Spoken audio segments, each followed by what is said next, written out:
I wanted to be a better spiritual leader.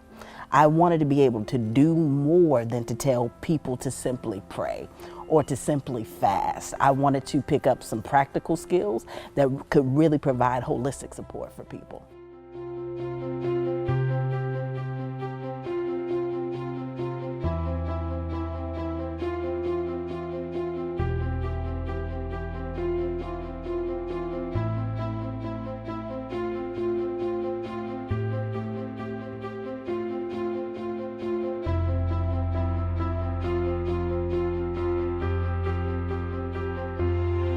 I feel that the work that we are doing at the Hope Center and at First Corinthian Baptist Church definitely combats the stigma that you may experience in most traditional Black churches when it comes to seeking mental health resources.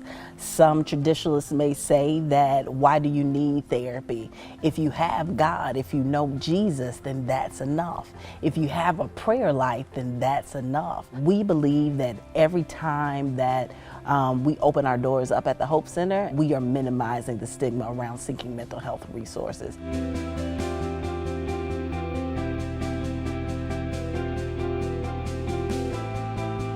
When we do the breathing, is just to think about the breathing. And have you heard the term mindfulness? Most people have. It's gotten to be really popular. And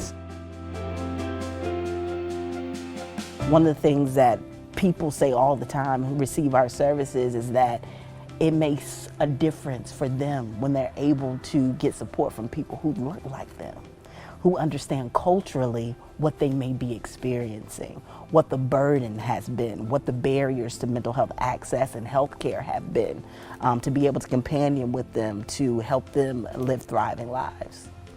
Mental health was not something we discussed. It was not brought up. It was not something that people were comfortable with. It most certainly was not something that my pastors throughout the various years of being in church there talked about.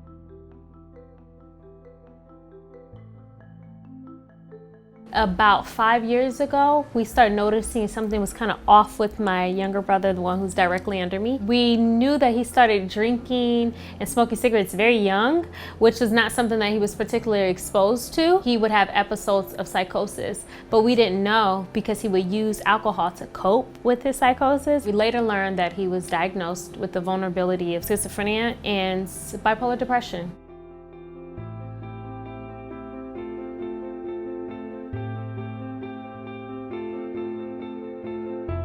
Our approach here is to get people to see mental health the way that they see going to the doctor for regular physicals or regular assessments. That mental health, when you have a broken bone, you go to somebody to get it checked out. So it is our hope that when people are feeling lonely, when people are feeling isolated, when people are feeling like they don't have anyone to talk to, that they will go to a licensed clinician, a licensed professional. What was life-changing, I think, for me was having a counselor who invited me into the space to share my pain. And I felt a little uncomfortable at first or perplexed. Like I thought that was a strange way to start the session.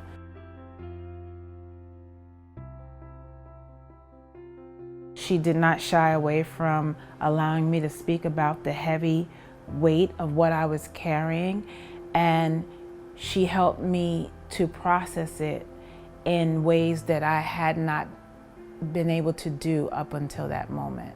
It's okay to be where you are. I think so often we're taught in church that if we pray it away or if we pray, things are going to be okay and we're going to be okay. We're not actually taught to sit in the emotions that we feel. So I affirmed her ability to be able to sit where she was and still offered this conversation partner of future projection.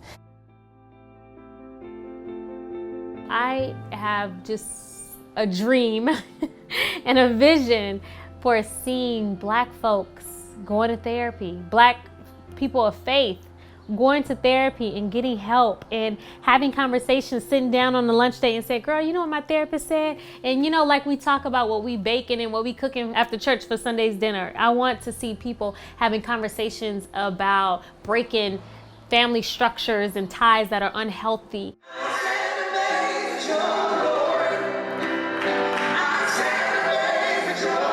I would love in the next 5 or 10 years that when people are courageous enough to seek mental health services, that is celebrated, that is championed, and that's not something that's frowned upon. And I would love to see mental health, particularly as it relates to the work that is being done throughout Black churches, to be a staple initiative in most Black churches, if not all.